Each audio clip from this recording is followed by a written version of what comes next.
Good afternoon, everybody, and welcome back to RobMotive. We have an unfortunate video today. A guy I know down here in South Texas recently was in an accident. So we have a Tacoma down.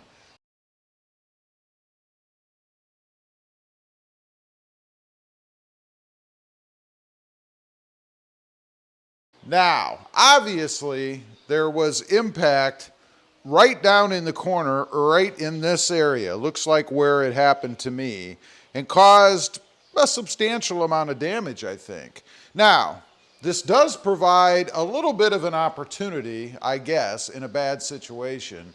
And that is, it's a good time to change out the bumper and stuff, the headlight. We're going to run through it real quick. If you're looking to go to something aftermarket as opposed to just repairing the truck. Now, the damage from what I've seen involves the front fascia, obviously. This is all one piece right across here. So that means it's going to have to be replaced, and you can see the bulk is right in this area. Too bad this isn't like a separate piece, but obviously it's connected down here, so it involves the whole front end. Next up, you've got the fender flare. That's going to have to be replaced. You've got the fender itself. That's going to have to be replaced. And then the inner fender, you can see hanging down a little bit inside. I'm assuming that broke the little holders underneath. Who knows? Maybe that could be salvaged. That's probably the least part, maybe the fender flare itself. But between the two, not very expensive parts there.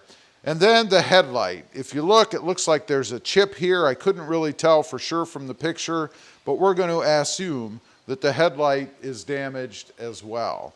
So quite substantial as far as parts go. So all of that is going to have to be replaced. Now, I mentioned aftermarket. Obviously, the fender, you're going to have to stay with a stock part, or at least a stock type part. So you're going to have to replace this. And probably the fender flare and inner fender as well. But you're left with the headlights and the front fascia. Of course, you could go with a wraparound bumper, completely get rid of the whole front part. That's something a lot of folks do, although you're probably still going to have to maintain this part. And depending on how high up this is compared to where the new bumper would go, probably still going to have to replace the whole front fascia just so you can maintain this part once you're all done. Now, the headlight, again, looked to me like it was cracked there. It's a good opportunity to go with something aftermarket, or even maybe the blacked out like this headlight, or you could stay with stock as well. Now, as far as cost goes, you know, when I first saw it, I thought, well, that's probably not going to be all that bad, right? Couple grand, maybe $1,000. But after looking at the picture a little bit closer, I think he's looking somewhere in the $5,000 to $8,000 range, maybe even more. Primarily because of labor, but some of these parts are pretty expensive. I mean, the headlight itself, you're talking about what? Pushing a couple of grand, something like that, $1,500, $1,800. These are expensive if you go with OEM. The fender, yeah, with paint and everything else, you're probably talking at least, what, $1,500, something like that there. So you're about $3,500 or so just in those two parts. Not to mention the whole front fascia. That's probably at least a couple grand. That's $5,500. Then the fender flare, maybe $300, $400, $500 there, $6,000. Let's throw in labor. We haven't even talked about labor yet, right?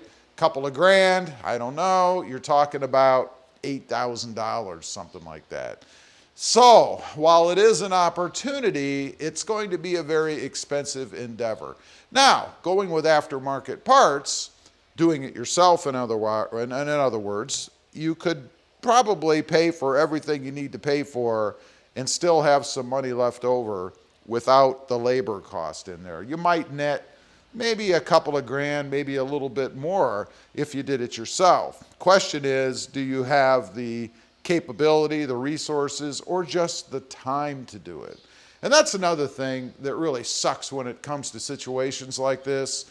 You know, if he does decide to take it into his shop and have it professionally repaired, you know, you're going to be talking probably, depending on their workload, a couple of weeks, maybe a month, who knows. You hear a lot of horror stories out there about people taking things in to have repaired, especially if the shops are busy.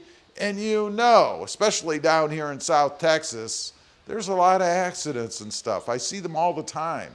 So I got to believe the shops are pretty busy and you're going to be put on a waiting list.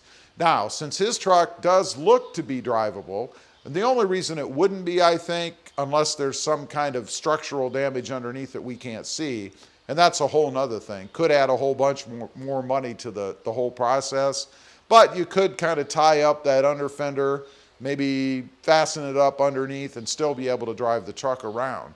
Now, one other thing I want to mention, you may have noticed in the picture, he does have aftermarket wheels and tires. It did not look to me like the wheels and tire, or the wheel and tire was affected. If it was, looking at the rims he has, I'm guessing that, let's say, and probably a little high, maybe not, let's say it's about $300. The tire itself is another, maybe $250, $300. You're talking another $550 onto that bill. Very expensive endeavor. And then there's another thing to consider, and this is how it goes for me. You know, you have your truck, it's perfect, it's in good shape, never anything wrong with it, and then something like this happens. It kind of diminishes the value, for me, of the truck to me. It's never going to be the same. You know that there's been a bunch of work done, things have been replaced. When things like that happen to me, I typically just sell the truck and get a different one, trade it off. Of course, you have to get it fixed, unless you go to the dealership and maybe get lucky. Right now, with the way the used car market is, wouldn't surprise me if he couldn't take it in the way that it is. The dealership would factor in the cost of doing those things. It would diminish the value of the truck, of course. But they might be willing to trade it in and then fix it themselves and sell it. Hard to say. You know, I had somebody recently who had a transmission problem on a truck, went to a dealership, a different dealer, a different model, and they actually took his truck in as a trade with transmission problems so that he could buy a new one, knowing that they were going to have to fix it themselves. And I believe this was just recently. I believe it's already in the shop. You may have seen the truck. It was a Tundra that he got on the channel. I made a video about recently. Pretty nice looking white Stormtrooper style Tundra. The other thing I'll mention that we can't see, hopefully there's no structural damage underneath to the fender well area.